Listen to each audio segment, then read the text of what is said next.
Oh, glória a Deus.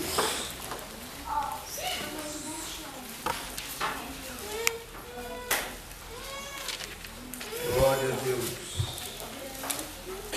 Hoje nós vamos falar sobre a morte e a ressurreição de Cristo. Amém? Às vezes a gente perde um pouco esse foco, de falar de Jesus como centro das nossas mensagens. Mas Jesus é o centro de toda a Bíblia. Ele é o centro das mensagens. Ele precisa ser o centro da nossa vida. E quando a gente consegue entender isso, não falta assunto para falar de Jesus, irmãos? E hoje nós vamos falar sobre a sua morte e a sua ressurreição. Vamos ler 1 Coríntios 15, a partir do versículo 13. Nós vamos ler 10 versículos. Então eu vou ler o ímpar e a igreja lê os pares. Amém? Amém. Vamos lá. Versículo 13 de 1 Coríntios 15. E se não há ressurreição de mortos, também Cristo não ressurgiu. Se Cristo não ressuscitou, logo é vã a nossa pregação, e também é vã a nossa fé. E assim somos também considerados como falsas testemunhas de Deus, pois testificamos de Deus, que ressuscitou a Cristo, ao qual, porém, não ressuscitou, se, na verdade, os mortos não ressuscitam. Porque se os mortos não ressuscitam, também Cristo não ressuscitou. E se Cristo não ressuscitou, é vã a vossa fé, e ainda permaneceis nos vossos pecados. Também os que dormiam em Cristo são perdidos. Se esperamos em Cristo só nesta vida, somos os mais miseráveis de todos os homens. Mas de fato Cristo ressuscitou de entre os mortos, e foi feita as primícias dos que dormem. Porque assim como a morte veio por um homem, também a ressurreição dos mortos veio por um homem. Porque assim como todos morrem em Adão, assim também todos serão vivificados em Cristo. Mas cada um por sua ordem. Cristo as primícias, depois os que são de Cristo na sua vinda. Glória a Deus. Nós acreditamos que são de Cristo, diga glória a Deus. Glória a Deus. Pode se assentar em nome de Jesus. Irmãos, por que é tão importante nós que estamos em um estudo sistemático da Bíblia? Quando nós falamos de estudo sistemático da Bíblia, nós estamos dizendo que nós estamos estudando a Bíblia integralmente, ou seja, não por partes, mas na sua totalidade. Amém? Amém. Ou seja, nós estamos somente dividindo as matérias bíblicas, mas estamos estudando, aprendendo a palavra de Deus de uma maneira sistemática. Por quê? Porque a Bíblia, ela se divide em assuntos e em temas. Por exemplo, nós já estudamos aqui sobre teontologia. O que é isso, pastor? Teontologia é o estudo sobre Deus. Nós vimos aqui sobre a Trindade, nós vimos aqui sobre os atributos divinos, nós vimos aqui sobre as obras divinas, as obras do Deus Pai, e agora nós estamos estudando sobre cristologia, ou seja, o estudo sobre Cristo. O estudo sobre Cristo. Então nós estamos estudando sobre Cristo. E também já falamos aqui sobre a eternidade de Cristo, falamos sobre a divindade de Cristo, falamos também sobre a humanidade de Cristo, e agora nós vamos falar sobre a obra redentora de Jesus Cristo. E inclui, ou tem como a máxima, a sua morte e a sua ressurreição. E também a sua ascensão. Então nós vamos estudar sobre isso hoje. Vamos estar falando sobre isso. E, por aliás, para os irmãos que já estudaram um pouco sobre isso, sabem que foi os assuntos mais discutidos no primeiro século da igreja primitiva. Por quê?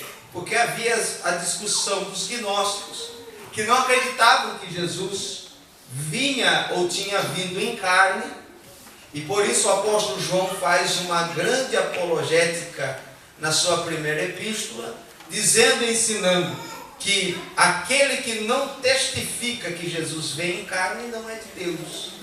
Então você percebe que também a ressurreição era um assunto muito tratado.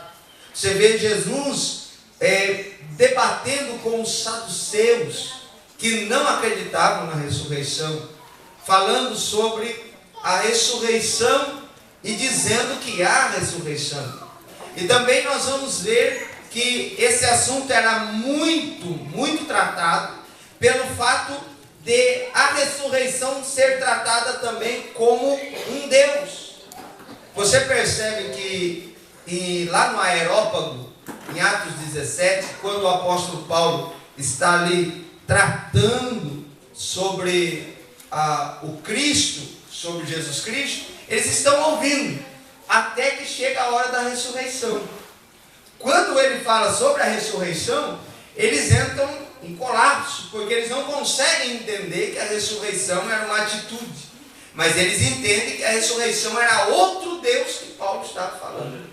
Então você percebe que era um assunto muito tratado, é um assunto doutrinário e de suma importância para nós. E nós precisamos entender sobre esse assunto. Primeiro, a morte de Jesus Cristo. Não se trata somente da morte de um justo, mas também de um sacrifício como oblação pelos nossos pecados, que Deus propôs e recebeu como propiciação pelas nossas ofensas. Irmãos, a morte, alguém já ouviu aqui alguém dizer quem matou Jesus? Aí se divergem as ideias. Uns dizem que foi o maior culpado foi Judas. Outros dizem que o maior culpado foi Pilatos. Outros dizem que foi o povo que gritou: mate ou crucifique a Jesus e solte Barrabás.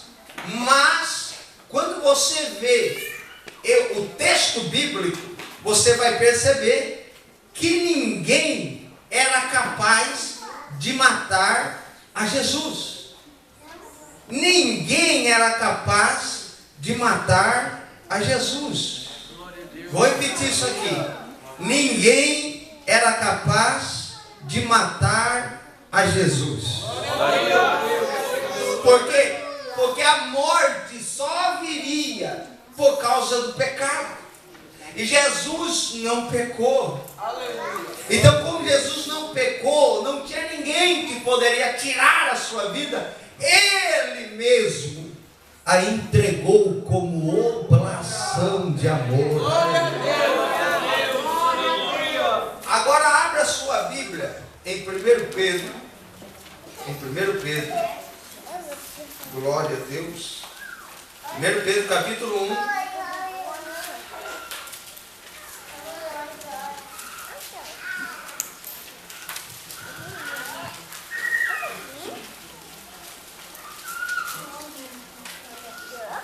Versículo 18, 19 e o 20.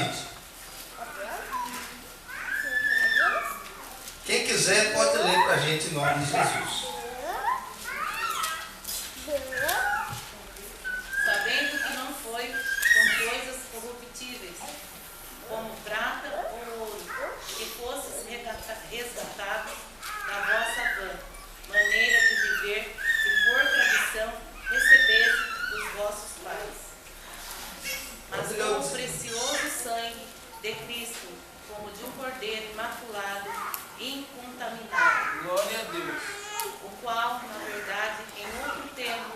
foi conhecido ainda antes da fundação do mundo, mas manifestado nesses últimos tempos por amor de nós. Amém? Glória a Deus. Ô, irmão, só esse amor de voz já é para você ter dado glória a Deus, né? Glória a Deus. Olha só uma coisa linda. Entenda isso aqui. Ó, entenda que coisa extraordinária. Jesus, ele morreu, ele resgatou, ele comprou a sua noiva com o precioso sangue. Glória. Aleluia. Glória a Deus. Com precioso sangue. Agora o que é interessante é o quê? É o verso 20, que diz assim: foi conhecido antes da fundação do mundo. Glória a Deus. Glória a Deus. Aí, dando uma recapitulada no que eu falei no sábado na ceia, Jesus não foi o plano B, irmãos. Não entra nessa história, não. Deus tinha um plano B para que Adão, se Adão não caísse, não precisava de Jesus. Ei, antes da fundação do mundo. Glória a Deus. Aleluia. Antes da fundação do mundo, Glória a Deus. o Cordeiro já estava preparado. Glória a Deus. Aleluia. Deus, escute o que eu disse e vou repetir. No sábado vou repetir hoje para você nunca esquecer. Deus não muda o seu projeto por causa de mim e de você. Deus, ele não muda o curso da história que ele já projetou pela sua presciência, onisciência, onipresença, onipotência, por causa dos seus erros. Esse Deus não é vítima, aleluia, de você. Deus não vai mudar por causa de você. Deus já sabe que você ia nascer, que você ia ser ruim, que você ia ser difícil. Mas mesmo assim ele falou: meu projeto continua, porque eu já tenho o Cordeiro. Eu já tenho o Cordeiro. Abra aí, Apocalipse, capítulo 13. Glória a Deus. Então marque. Quando perguntarem para você quando Jesus morreu, Jesus fala, você pode dizer: Jesus morreu antes de nascer. Glória a Deus. Glória a Deus. Isso daqui é muito lindo, irmão. Sabe por que a igreja hoje não dá muito glória na hora que você fala de Jesus? Porque o povo quer saber de casa, de carro, de chave. Nada contra isso, que se tiver uma 5 aí, lembra de mim para tentar entender. Mas, irmãos, isso aí não é o principal. Isso não pode ser o centro do Evangelho. O centro do Evangelho ainda é Jesus. O centro do Evangelho. Apocalipse, olha lá, aleluia. Capítulo de número 13 e o versículo 8. Quem quiser pode ler. E adoraram-na todos os que habitam sobre a terra, esses cujo nome não estão escritos no livro da vida do Cordeiro, que foi morto desde a fundação do mundo. Você viu? Cordeiro que foi morto desde a fundação do mundo. Ei, Jesus tinha um projeto eterno. Vou repetir isso aqui. Deus tinha um projeto eterno para a humanidade. Deus já sabia que o homem ia cair. Deus já sabia que o homem ia pecar. Deus já sabia que o homem ia falhar. Deus já sabia que o homem era cheio de defeito. Deus já sabia que o homem, mas ele falou assim: mesmo assim eu vou levantar esse projeto. E tem mais, esse projeto não é falido não. Tem muita gente cantando por aí que o homem é um projeto falido. Falido é o diabo, irmão. Aleluia. Esse projeto é lavado. Esse projeto é resgatado. Esse projeto é comprado pelo precioso sangue do Cordeiro de Deus, que tira o pecado do mundo. Então Jesus foi morto antes da fundação do mundo. Oh, glória. Agora perceba, a substituição, a morte de Cristo é uma morte vicária. Diga comigo, a morte de Cristo. A morte de Cristo. Com mais vontade, diga a morte de Cristo. A morte de Cristo. É uma morte, vicária. Abra aí a sua Bíblia em 1 Coríntios 5 e 7.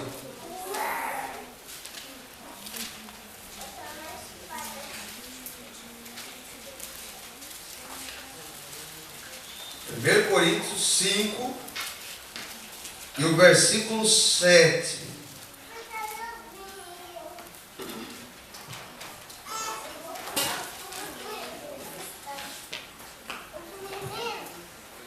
Quem quiser, pode ler para nós.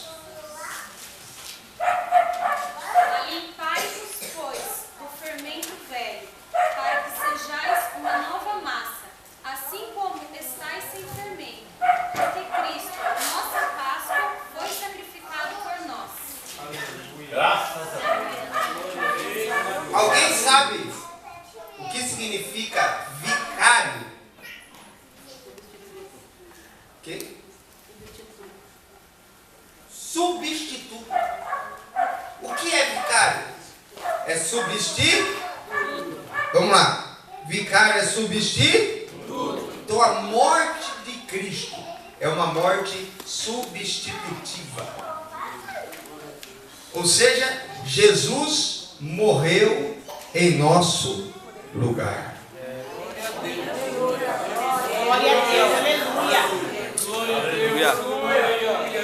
Isso não te empolga, não? Não dá vontade de fazer uns aviãozinhos, não? Glória a Deus, aleluia. Glória a Deus. Não dá vontade de dar um glória. Não dá, não? Saber que Jesus morreu por nós.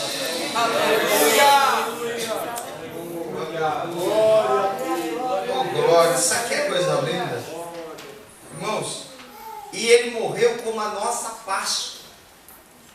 Olha só, na festa da Páscoa, se pegava o cordeiro, se colocava o cordeiro inteiro, entendeu? Se assava com tudo, assava o cordeiro inteiro.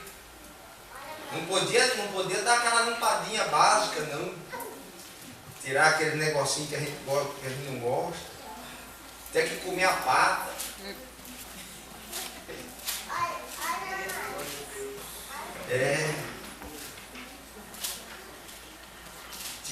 Tem que pegar aquelas partes amargas que tem no estômago, no seu nome. Só sei que tem uma parte amarga do cordeiro que está lá. Tem que comer tudinho.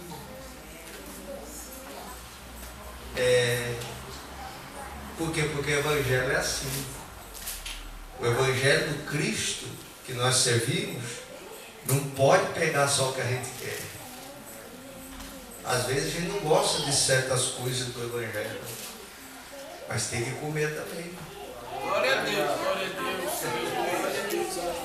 Às vezes você vai contar algumas coisas amargas no meio do Evangelho, mas não sai dele não. Fica lá por causa que é amargo, mas é de Deus. Glória a Deus. Depois se pegava ervas amargas mesmo e fazia um molho. Daí você pegava o pão e molhava nas ervas amargas e comia com as ervas amargas. E aquelas ervas amargas simbolizavam e representavam a época que eu estava no Egito. O tempo do sofrimento. Irmãos, quando Jesus ele nos tira do Egito, ele tira a amargura do passado de nós. É por isso que na instituição da Santa Ceia não tem ervas amargas. Na instituição da Santa Ceia é só pão e vinho. É só pão e vinho.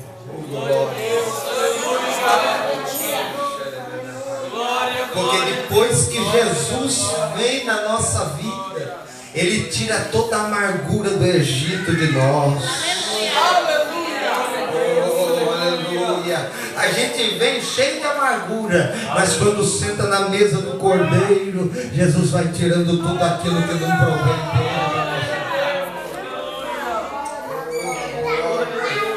Deixa eu correr aqui. Abra sua Bíblia, Isaías 53.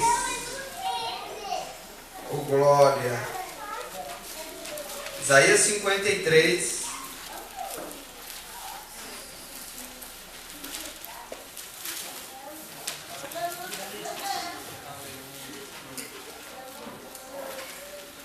Versículo 6.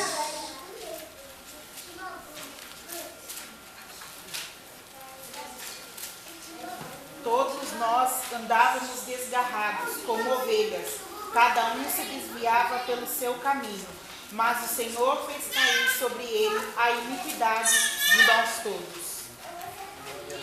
Aleluia. De todos nós. Aleluia. Oh, glória a Deus. Irmãos, esse sacrifício de Jesus, olha isso daqui, olha só, veja só, irmãos, o versículo 5, vamos ler o versículo 4 e o versículo 5, para a gente entender o que Jesus estava dizendo, o que Isaías estava profetizando acerca de Jesus.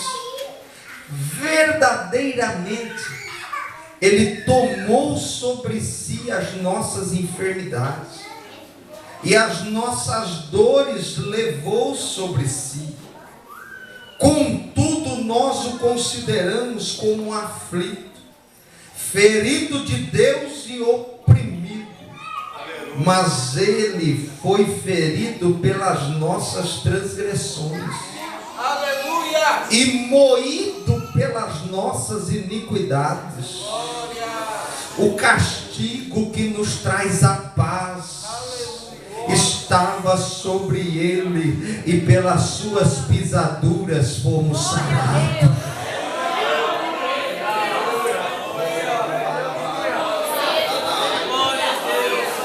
Glória.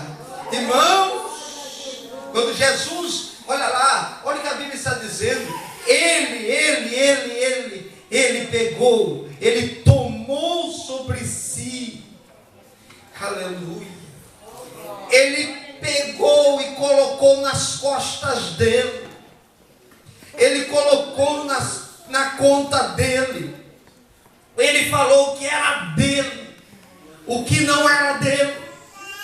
Ele pegou a cruz, e quando Ele assumiu a cruz e colocou a cruz nas costas, e Ele andando naquela via chamada Via Dolorosa, Ele estava dizendo: aqui está o pecado do João, aqui está o pecado da Joana, aqui está o pecado da Bastiana, aqui está o pecado da Beltrana. De repente alguém vinha lá e cuspia nele e fala: o pecado dele está aqui também. De repente alguém vinha e falava assim: não é tu, Cristo, aleluia, sai daí. E nós vamos acreditar e falar: não, o pecado dele também está aqui. Ele carregou o pecado de todos nós, sem restrição, sem acepção de pessoas, sem olhar para ninguém com aleluia, olhar de desigualdade, e disse: eu vou dar a paz para eles através do sacrifício feito ali no Calvário.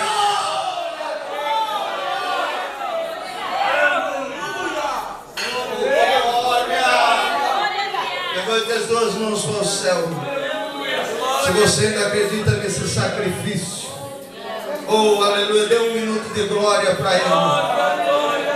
Se você ainda acredita no sacrifício substitutivo,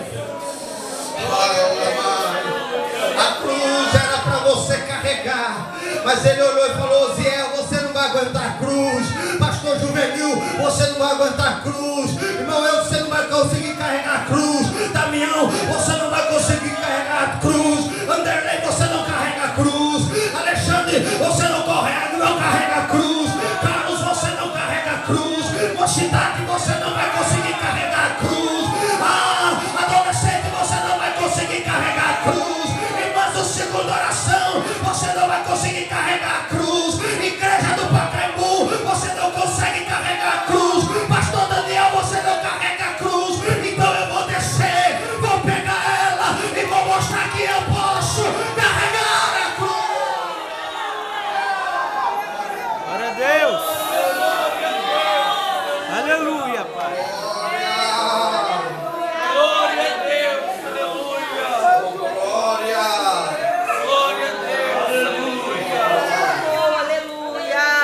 mais lindo?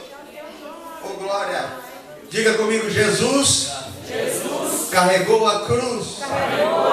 Mas para ele, a cruz era um investimento.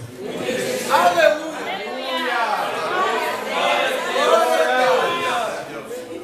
Jesus, irmão, Deus é sábio demais. Vou repetir isso aqui. Deus é sábio demais. Deus é sábio demais. Veja só, pensa só, analise só. Eu vou descer, eu vou sofrer, mas ninguém vai valorizar. E quando ele viu tudo aquilo, ei,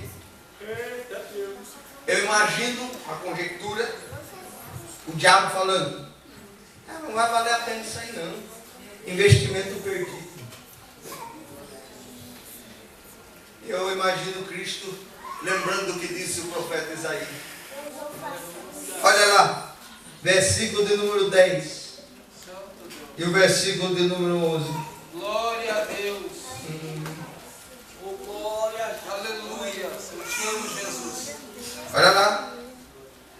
Todavia, ao Senhor agradou moê-lo, fazendo-o enfermar. E quando a sua alma se puser por expiação do pecado, verá a sua posteridade.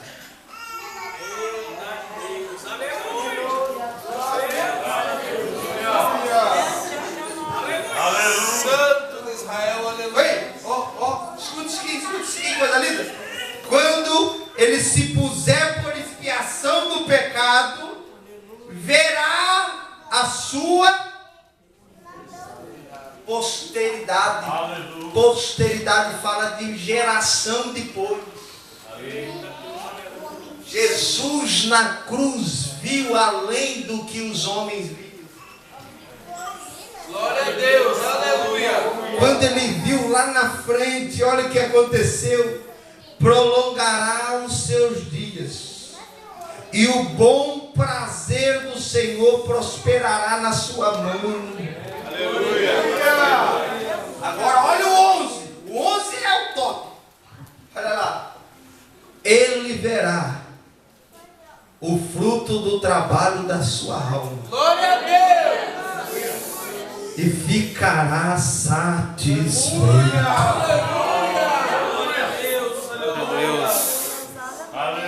Às vezes nós estamos vendo o fruto do trabalho de Jesus e não estamos satisfeitos, mas ele está. Aleluia, glória a Deus. Não, pastor, é verdade. Como isso? Quer ver uma coisa? Dá uma olhadinha para quem está do seu lado, só olha. Já viu? É o fruto do trabalho de Jesus. Glória a Deus. Mas desse jeito aqui, mas desse jeito, fruto do trabalho dele, aleluia. E tem mais, às vezes a gente está que nem aquele rapaz que quer cortar, quer tirar, e Jesus chega e fala assim: não, a pá está na minha mão, a enxada está na minha mão, quem tira, quem